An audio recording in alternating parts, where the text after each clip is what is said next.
जो देश जो जो देश क्लासिफाईड आहे ना, आज कोणती व्यवस्था आहे व्यवहारात, कोणती व्यवस्था आहे? संविधानाची आहे की मनुस्मृतीची आहे? मनुस्मृतीची व्यवस्था आहे ना. म्हणजे काय मनुस्मृतीची व्यवस्था आहे? म्हणजे काय? क्लासिफाईड आहे सोसायटी. ब्राह्मण, क्षत्रिय, वैश्य, शूद्र, शूद्रांच्या जाती अशी सोसायटी क्लासिफाईड. त्याच्यात जगतो आहोत ना आपण.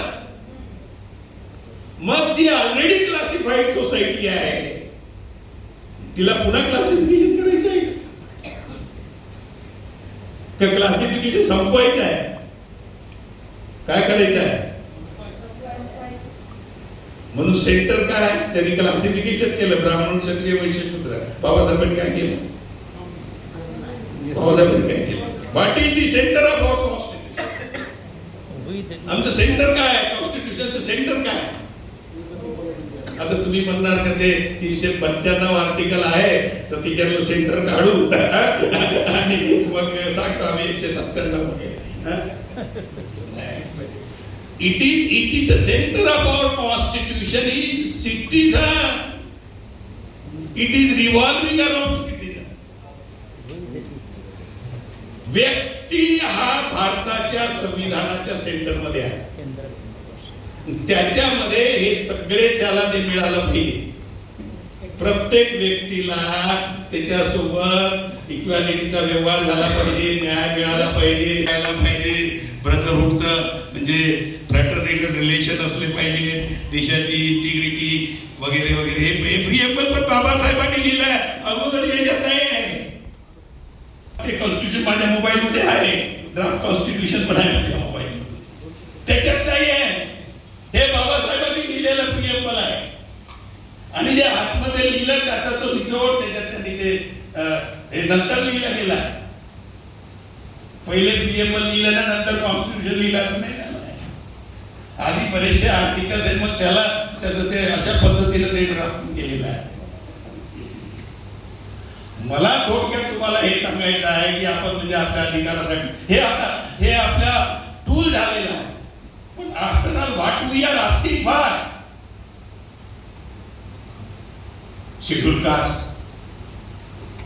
शेड्यूल ट्राईब, ओबीसी म्हणजे काय? म्हणजे काय म्हणतोय? म्हणजे सोसायटी, कोणती सोसायटी, कोणता समाज? आम्ही ज्याच्यासाठी लढतो तो कोणता समाज? अरे नाही हो, जातीवर आधारित समाज तो त्यांनी बनवला ना समाज. आणि आपण काय मागतो? आमचं ओबीसी म्हणून वर्गीकरण झालं पाहिजे ना, आम्हाला ओबीसी म्हणतात. ओबीसी नावाची कास्ट आहे का? काय म्हणजे जातीचा समूह आहे. शेड्यूल कास्ट नावाची कास्ट आहे काय? म्हणजे आपण कशासाठी लढतो? जातीसाठी लढतो. जातीसाठी लढतोय, कम्युनिटीसाठी. जे बांधणारा पाहिजे त्याच्यासाठी लढतोय, जातीसाठी लढतो. जे त्यांनी निर्माण केलं त्याच्यासाठीच लढतो. जे बाबासाहेबांना डिस्ट्रॉय करायचं होतं, नवीन समाज निर्माण करायचा होता, मनुष्य त्याचा सेंटर असला पाहिजे, त्याला हे जातीचे कन्सिडरेशन नसले पाहिजे.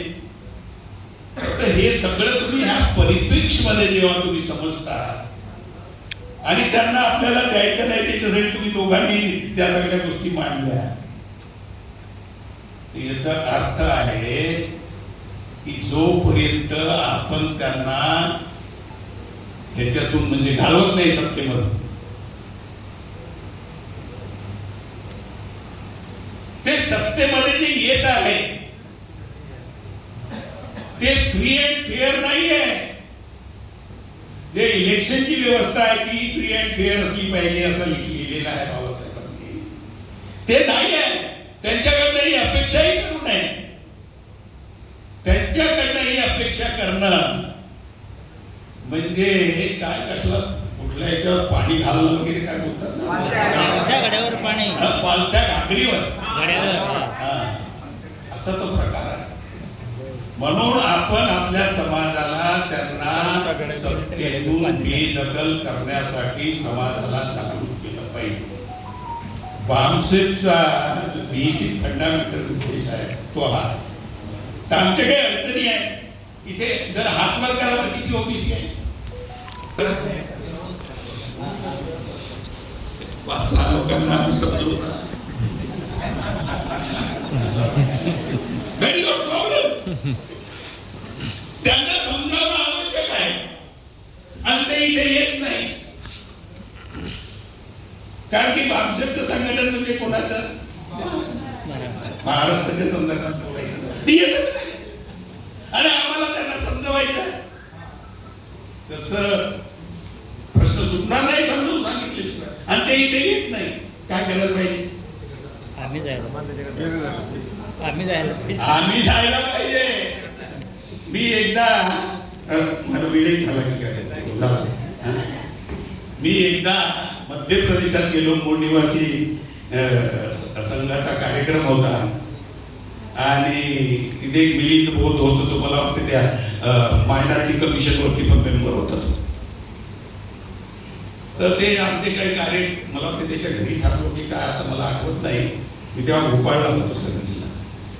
तर ते म्हणले जाते बोध साहेब आहेत म्हणून कमिटीचे मेंबर आहेत आणि वेळही होता कार्यक्रमाला तर चला त्यांच्याकडे.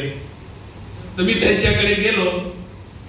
अशी चर्चा झाली कधी कधी. तर तिथे काही लोक म्हणाले की इथे बुद्ध विहार पण सागरची गोष्ट आहे. सागर जिल्ह्याची गोष्ट आहे.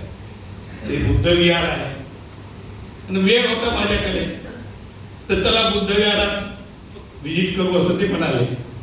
आता तिथे बुद्ध विहार आहे, बुद्धिस्ट माणूस आहे, त्याला कोणी म्हणत असेल आणि मी नाही म्हटलं तर काय होईल? विरोधात आहे. वेळ आहे जाऊ. आम्ही गेलो. त्या विहारामध्ये 5-6 पोरं बसले होते. 7-8, 9, 10 वर्षाची असती 5-6 पोरं आणि 3-4 बंदे होते. आणि ते बोलत होते 5-6 पोरांसोबत सांगत होते बुद्ध धर्म समजावून सांगत होते.